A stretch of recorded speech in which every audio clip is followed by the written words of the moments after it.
So, after Sonic Forces, a few side games, 2 entire movies, and a total of 5 years, we finally got the newest game in our hands, Sonic Frontiers. This is actually the longest time between mainline releases. New mainline games were released once every 2 to 3 years, but the 5-year wait for this game is fairly justified given how much new ground was covered for this title. An open world Sonic game, or open zone as they call it. Completely new territory for the series, and it was definitely a large undertaking for Sonic Team, but they were going all in for this new concept. The series producer, Takashi Iizuka, had to really persuade SEGA to give them more time for development, seeing how big of a change this would be for the series. And judging by the last few games and their quality, yeah, they definitely need more time for this. The events during pre-release though, what a mess that was. So Sonic Frontiers was initially revealed in a teaser from December 2021, but gameplay wouldn't be shown until way later in June of this year, and it was not a good first impression. You know that old video of Sonic and Unreal Engine where it was just Sonic placed in a super realistic environment? Yeah, that's basically what they showed us, and it was not a good look for the game. But a month or two later, some trailers slowly dropped online and so did a few demos at certain conventions, and soon enough, things were slowly looking good for Frontiers. People who played the demo said they enjoyed it, the trailers showed the game in a better light, and things were looking up for the game. However, I personally still had some doubts. With Sonic Colors Ultimate and Sonic Origins releasing with mixed reception, I was fairly skeptical of the game's overall quality. These were ports of good games that were basically the example of, if it ain't broke, break it, and SEGA releasing these games with little care of their quality is what left me ultimately concerned for this game. Frontiers did look promising despite that though. The game was nominated for Most Anticipated Game in the Tokyo Game Show. Its public demo booths were filled with long lines, some actually shutting down to its popularity. And even Masahiro Sakurai himself played the demo and said he liked it. So the game seemed to be good, at the very least. And despite all the ups and downs of the pre-release, I did eventually pre-order the game myself because by the end of it all, I did believe this would be a solid title. And that's saying a lot because I rarely even pre-order games. The last game I ever pre-ordered was Super Smash Bros. Ultimate because it was obviously a great game from the start. But for Sonic Frontiers, I don't expect it to be outright amazing, but not terribly awful. I expected something that's good enough to enjoy the entire game overall. And before I begin, obviously, I'll be covering spoilers throughout the video since the game's been out for a month already. The story, gameplay, the ending, all that stuff. I'll be addressing all of those elements as a whole, so if you want to avoid spoilers, I advise you click off the video. If you're still split on getting the game or not, I'll say that I do recommend it if you're interested. There are some clear issues, and $60 might be a steep price for some, but if you're interested in the game and can tolerate some of its problems, you'll have a good time with it. And avoid the Switch version unless that's your only option or you can tolerate its lesser performance and visuals. But this is your last chance to leave if you don't want to be spoiled. For everyone else, let's jump into the story first. Before the game's release, there was prologue material in the form of a comic and an animation, but I intentionally avoided them to see if I could understand the story without checking the prologue stuff. And it turns out, yeah, you don't need to check the prologue material. It's there for a bit of extra context, and that's it. Looks great though, I'll give it that. The game's main story is pretty good for a standard plot, but for a Sonic story, this is definitely the best we've had in quite some time. For a quick and simple synopsis of the game's story, Sonic, Tails, and Amy head to the Starfall Islands as the Chaos Emeralds are mysteriously attracted to the area. However, after a sudden portal sucks them into a different dimension and separates them, Sonic is left as the only one who escapes. A mysterious voice then informs him that he must obtain the Chaos Emeralds and defeat the Titans to save his friends. With no other option, he does just that. Sonic can free his friends from their digital cages and absorb the cyber energy from it, but they're stuck in a digital state until Sonic takes down all the Titans. After exploring for a bit, Sonic runs into Sage, an AI made by Eggman who warns Sonic to leave the place, enraging the Titans against him to disrupt his progress. Sonic attempts to fight one of the Titans normally, but it doesn't go too well. His only option is to avoid the Titans and collect the Emeralds to put up a fight. Sonic's friends also help out the Coco, which seem to be what's left of the island's inhabitants. They decide to help a few of the Coco with their tasks, allowing the spirits within them to pass on. Sonic and Co also try and piece together what happened to the island's inhabitants, which they call the Ancients, through the structures on the islands and the technology they used. Turns out that the Ancients settled on the Starfall Islands after their home planet was destroyed by an entity known as the End. Unfortunately, the Ancients were followed by the End, leading them to use the Chaos Emeralds and Titans to lock it up within cyberspace, causing the death of their race as well. The remnants of the Ancients and their memories now exist inside the Coco, which were originally Lucky Charms for the Ancients. Going back to the main story, we discover that Eggman has been trapped in cyberspace, using Sage to find a safe method of escape. Meanwhile, after Sonic defeats 3 of the Titans with the Chaos Emeralds, he's tasked with shutting down 6 towers to finally free his friends. After shutting down the last tower, Sonic's friends, including Eggman for some reason, are freed from cyberspace, but Sonic finally falls to the cyber energy, trapping him between realities. However, the mysterious voice that's been guiding Sonic is actually the End, who was also freed from cyberspace after the last tower was shut down. Sage states that there's no chance that they'll win against the End, seeing as they have defeated the Ancients and their advanced technology. But with the power of friendship, I guess, Amy, Tails, and Knuckles sacrifice their physical forms to free Sonic from his corruption. Kinda undermines the entire point of the corruption, but alright. Since it's their only choice, Sonic, Eggman, and Sage team up to find the Chaos Emeralds and defeat the End, who has taken control of the last Titan. Once that's done, the End retreats into space, with Sage taking control of the last Titan to chase it alongside Super Sonic. Sage sacrifices herself to defeat the End, with Sonic's friends returning to the real world once again. They all reflect on their experience, wanting to make a difference in their lives once they return home. And in a post-credit scene, Eggman uses the island's technology to revive Sage. Like I said, this is pretty standard stuff for a video game story, but for a Sonic story, this is pretty good compared to what we've gotten before. First of all, the tone here is really different from the last few games. Things are a lot more moody and serious here, and I know that Forces tried the same thing, but it was more like a serious idea with not so serious characters. Here, the setting and premise might not be as intense, but the characters are fleshed out so well here. The best way I can probably describe it is that the characters have actual character. Like, Sonic doesn't just spout these one-liners or something in response to his friends' concerns. Everyone makes a snarky comment every now and then, but they know when to take things seriously. Everyone tries to slowly understand what's happened to these islands, who the Ancients were, and why the places are in ruin. The writing for all the characters is much better than previous games, definitely due to Ian Flynn's contributions. And in these moments, they often call back to older games too. They mention events from Sonic Adventure 1 and 2, Unleashed, Heroes, Forces even. It's really cool to see them recognize that the older games actually exist, and it makes the world really feel connected. But it would probably be a bit confusing for any newcomers of the series. Not everyone knows about Dark Gaia or Neo Metal. Some references also don't really mean anything in relation to the story, so it can come off as a bit random.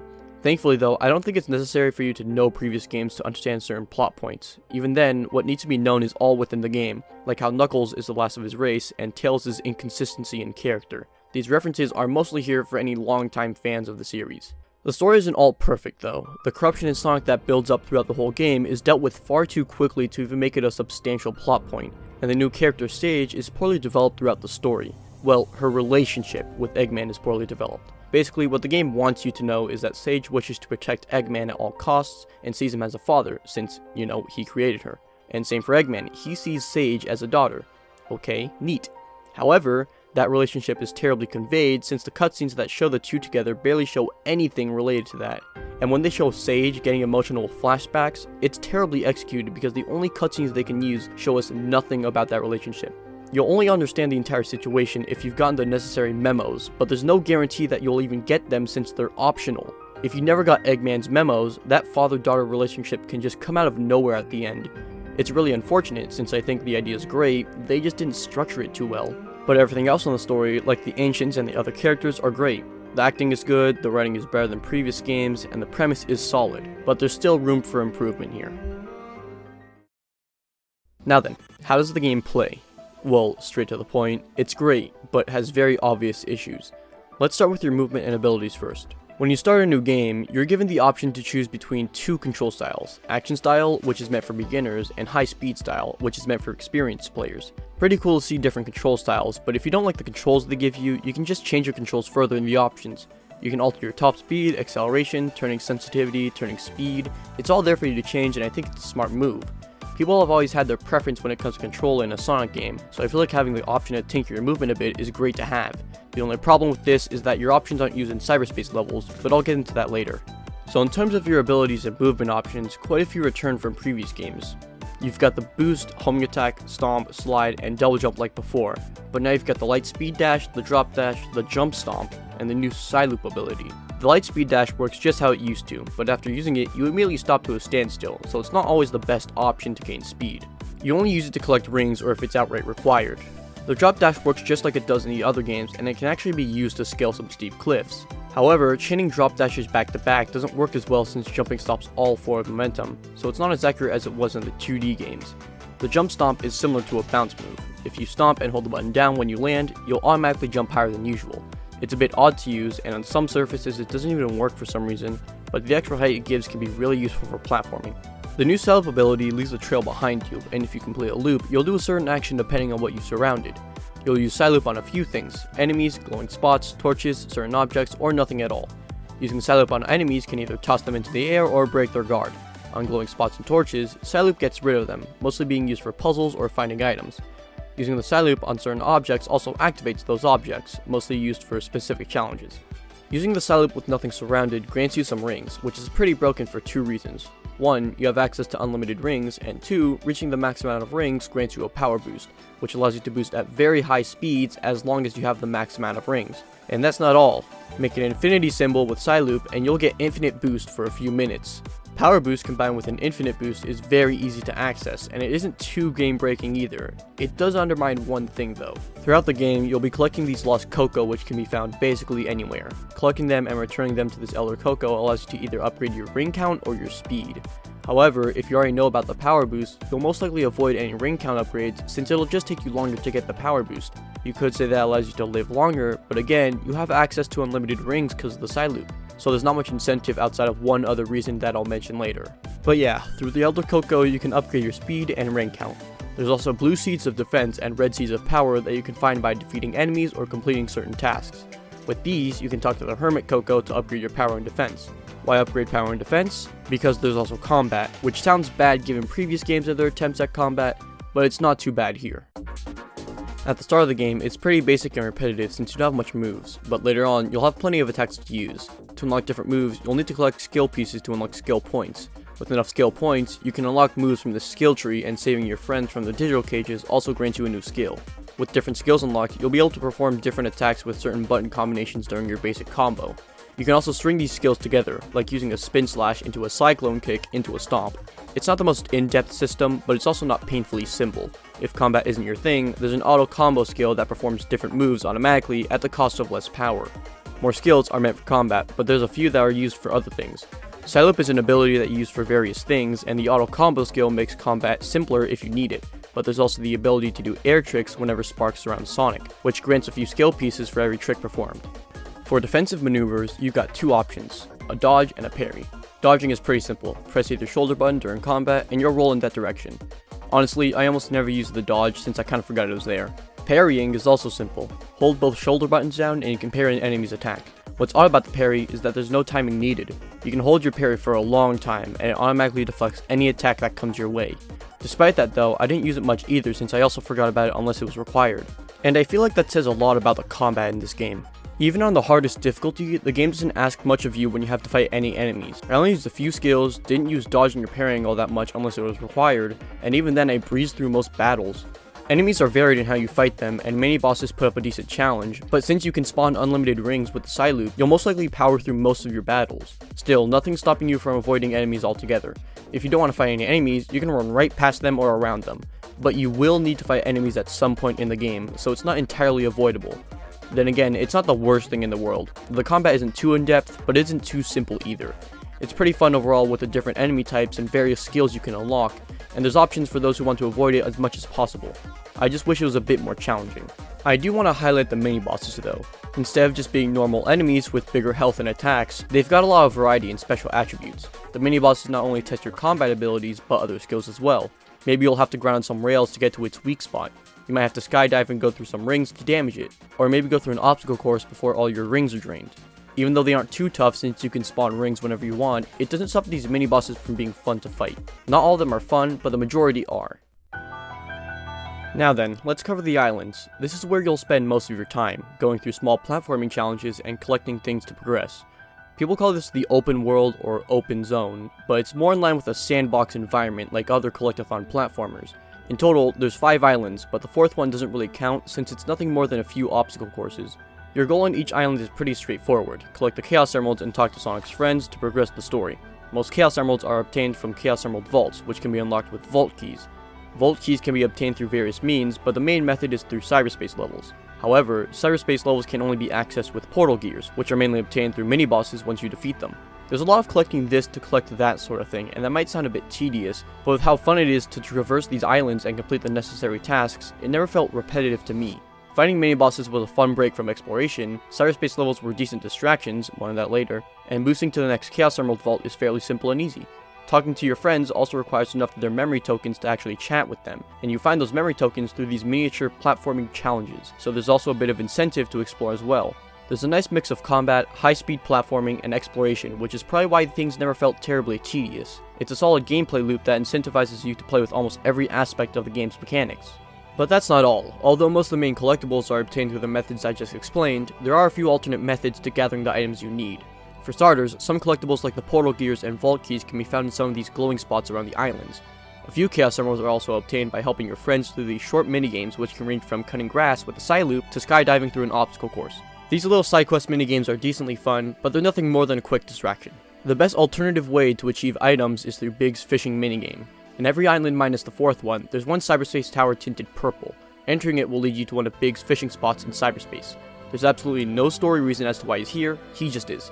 Through this very simple minigame, you can spend some purple coins to catch some fish.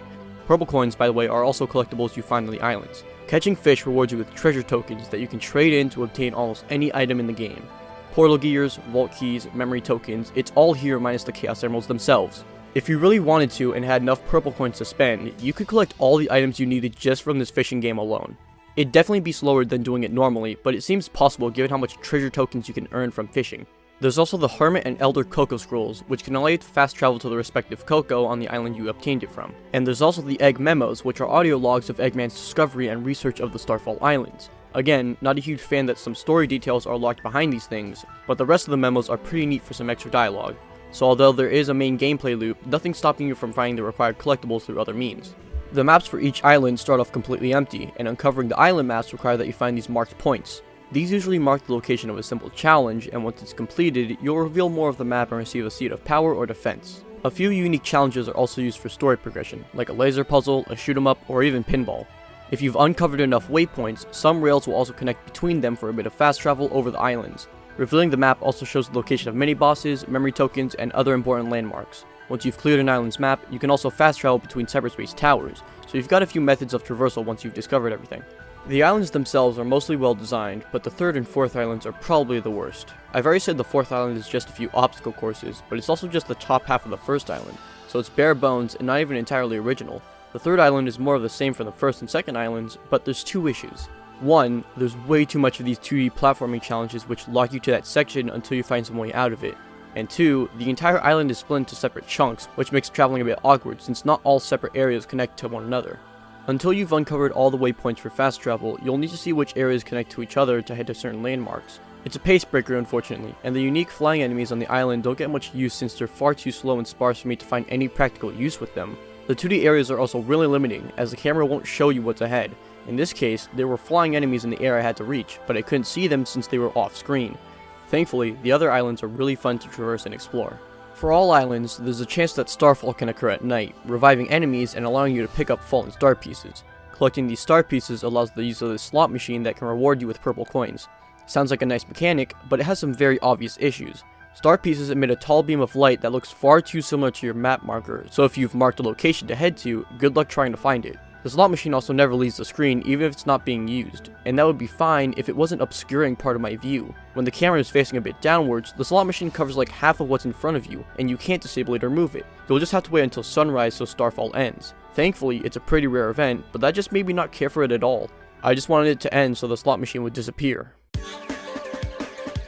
Now about those cyberspace levels. In my opinion, these are the weakest parts of the game. These are levels in the same style as previous Boost games, like Generations and Colors.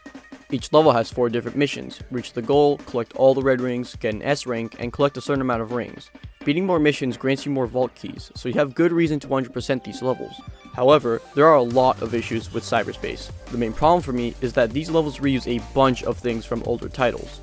Green Hill, Chemical Plant, and Sky Sanctuary are being reused again, probably for the 3rd or 4th time now.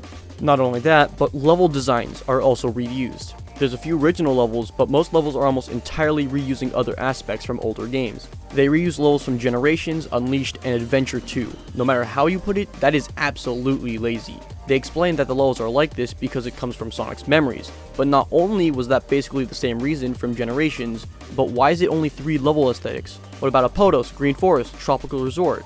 He clearly remembers other locations because he refers back to them while exploring the islands. Smells lush and green. Reminds me of Green Forest. You can try to call these reused layouts callbacks or references, but no, these are completely one-to-one the same, and we've already had our fair share of references from previous games. In terms of gameplay, this is probably the worst version of the Boost formula. Your control preferences don't apply in these levels, so you'll have to deal with a preset control preference. And for me, that meant I had to deal with really sensitive turning, so going straight required insane precision. I'm not sure if it was my controller or not, but if I slightly moved my stick to the left or right to adjust my position a bit, I'd veer way too far off course. There's a few moments where you're required to stomp or boost into these red dash rings, but sometimes you're required to do that twice, which you can't do.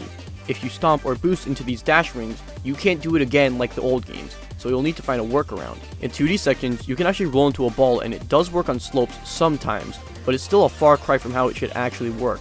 Most of these levels are also really easy to S-rank. The only difficult level would be 1-2. That level is really strict with its S-rank time.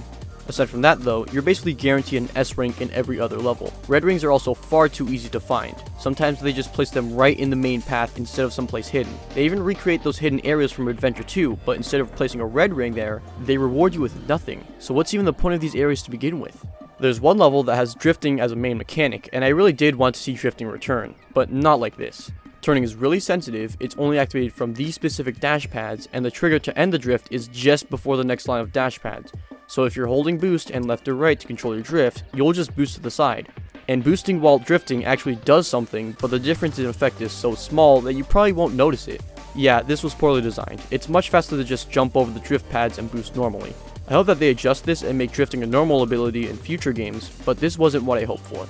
Your other moves also aren't used as much in cyberspace. The slide and sidestep are never used, and any parts where they would be used, like in Generations or Unleashed, are completely removed. I found some use with the slide as a quick attack on the ground, but I almost never used the sidestep. In fact, I probably used the sidestep more in the islands instead of cyberspace. In its entirety, cyberspace is not very good. They reuse far too much from older games, and previous boost games have shown to do better. Having short levels like the previous boost games is a great idea, and some levels here are somewhat fun, but this just wasn't how to do it. Get rid of the 2D sections, make original themes and level designs, or maybe just replace it with something else entirely.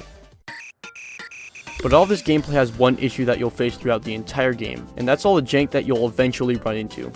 Running around is like being magnetized to the ground. Moving off a ledge doesn't fling you into the air, you just run down the wall. But sometimes you'll trip on a small rock and launch into orbit. Sometimes the terrible pop-in won't show you what's ahead until you're already heading towards something. And sometimes you'll just boost right through or over an object, forcing you to redo a platforming challenge. Sure, you can use this weird janky movement to your advantage, but not only is that unreliable, it's also mostly unintentional and just leaves the game feeling unpolished. Moving over rough terrain can look jittery, and the camera might focus on something else that you don't want to look at. Switching rails at high speeds means Sonic has to switch rails preemptively, so Sonic just does this. These small issues are very minor on their own, but build up over time with how clunky everything is. I had it the worst on the third island. There were so many times I just launched into the air, ran on rocky terrain, got stuck in 2D sections. This clip probably sums up my third island experience. Launched off a very small rock into a wall and got stuck in a 2D section right after. About a minute later, I'm running on this rocky terrain and find a spring I can't homing attack for some reason. It doesn't help that the third island is also one of the worst islands in the game.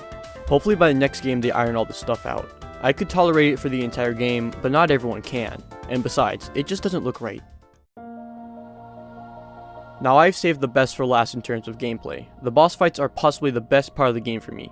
After getting 6 of the Chaos Emeralds and unlocking the path to the island's Titan, you'll have to get the last Chaos Emerald from the top of its head. Scaling the Titan differs for each one. The first Titan is simply climbing it, but the second one is in the air, forcing you to head to a high point and chase it down from its path. Once you've got the last Chaos Emerald, things take an immediate tonal shift. What was once an atmospheric exploration of the islands suddenly changes to an insanely over-the-top boss battle.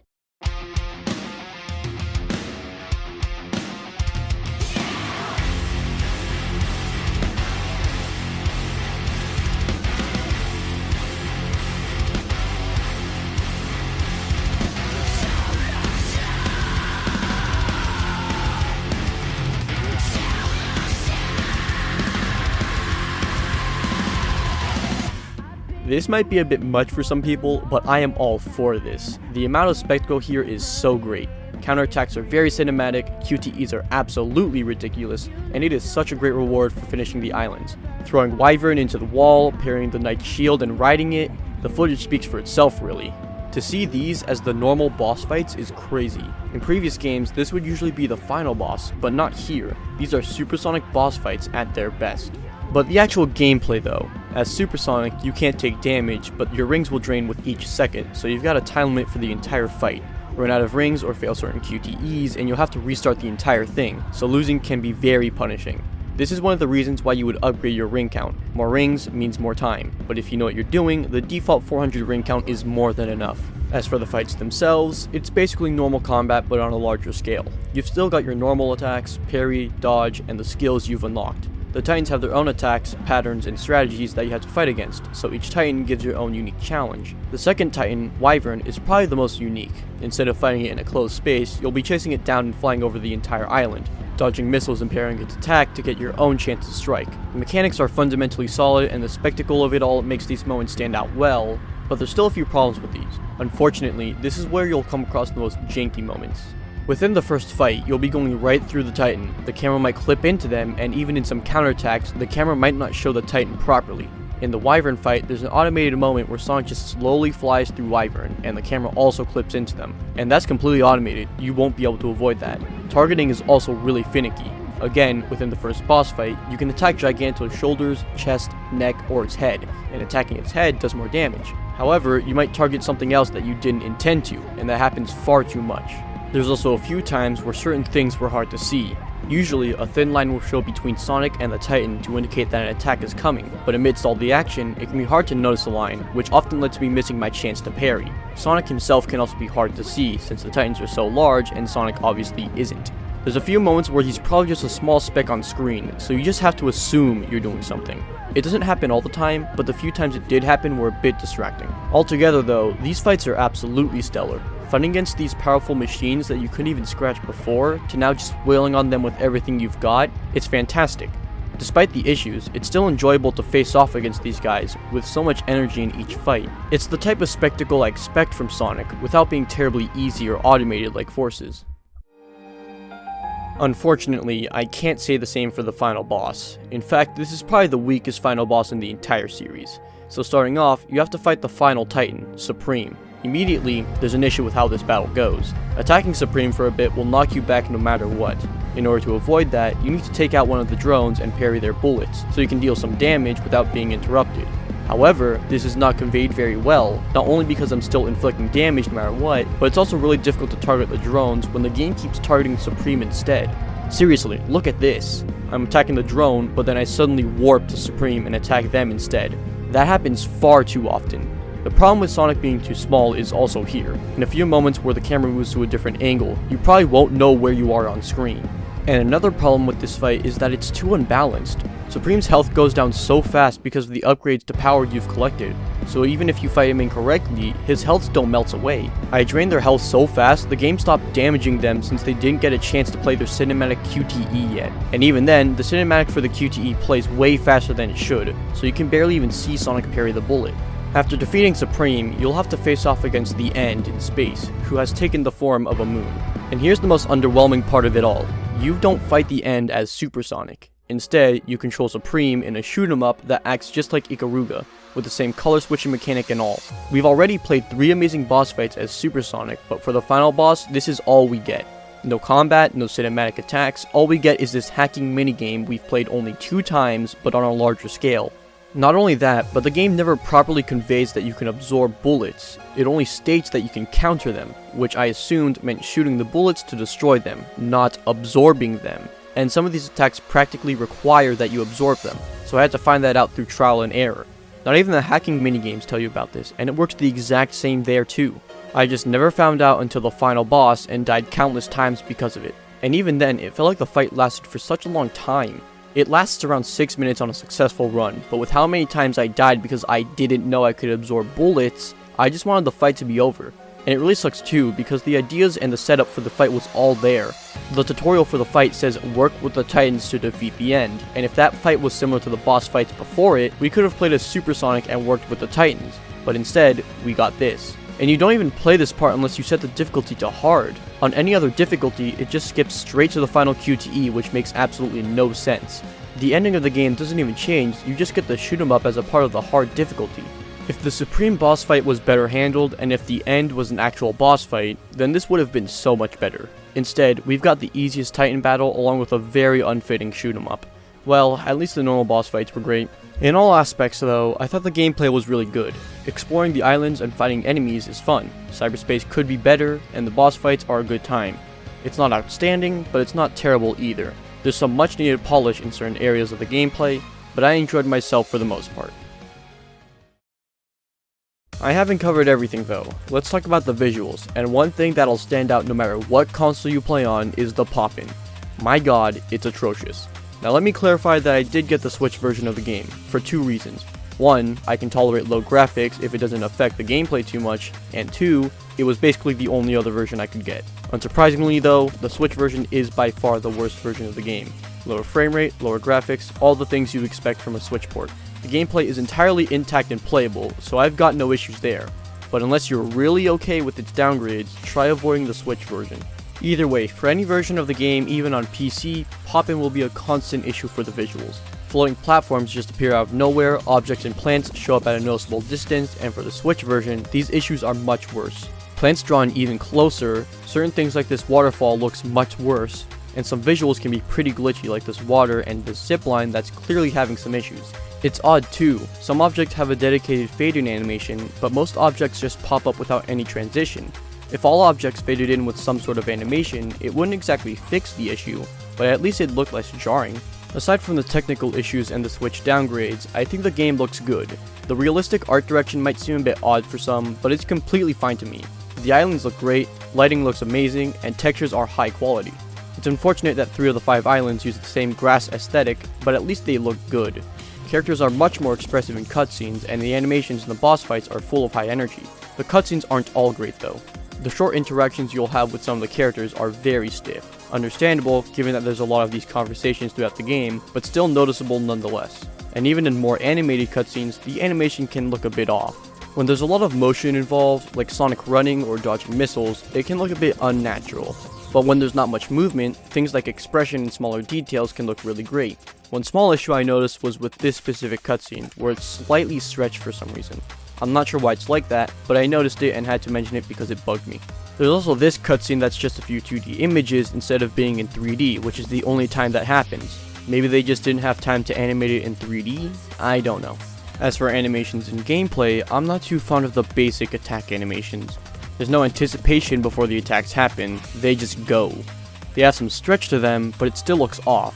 The other attacks and skills look good though. I like how they finally used the Spin Slash from the cancelled Sonic Extreme game, but the actual move with the name Spin Slash is something else entirely. The movie Sonic reference for the power boots is nice, the counterattacks and boss fights look great, and Sonic's little victory dance is neat, but I wish it had the same energy as the victory animations from previous games. The glitchy effects for anything related to the Ancients is a nice touch, and the same goes for the effects used in cyberspace. Other things like the enemies and Titans look good, not much to say there. Their attacks have clear anticipation, and the gray line that indicates an incoming attack helps a bit, but again, it can be hard to know sometimes if the action gets too chaotic. You can also customize Sonic's shoes and gloves from the title screen if you have the necessary DLC for it. These customizable options can range from this odd brown set to the soap shoes from Adventure 2, or even a Monster Hunter set with its own exclusive minigame.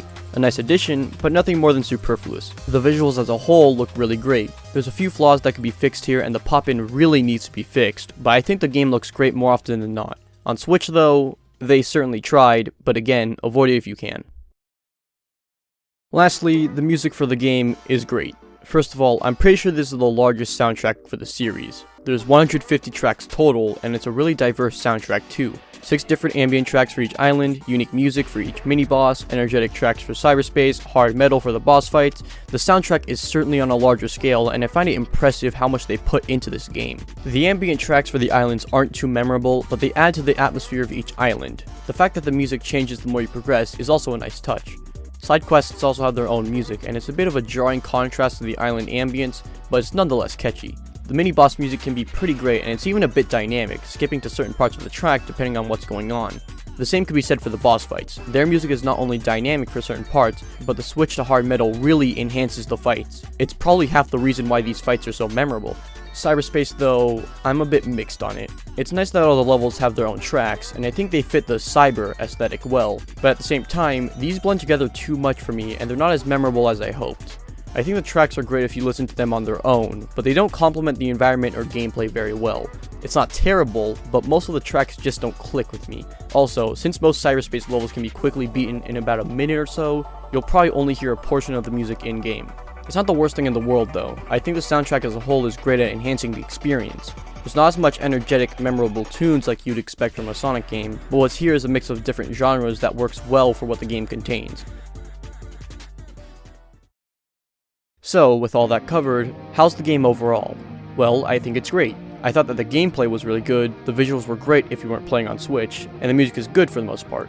It's a pretty long game too. It took me about 17 hours to beat the game with all the maps completed, so you have a lot to play with. However, it's clear that there are some cut corners and lack of polish in some areas. Movement is rough to deal with sometimes, the pop-in is very bad, the cutscenes could be better, and the cyberspace music is a mixed bag. The issues are very apparent and it's impossible to ignore some of these things, but if you can tolerate it, the game is pretty fun. And it seems like the game's doing well in terms of reception.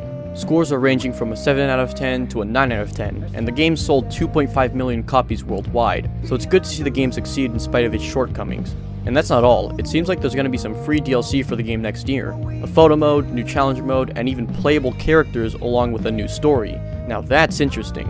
It's been years since we've gotten to play as other characters, so for sure I'll be heading back to this game once those updates come out.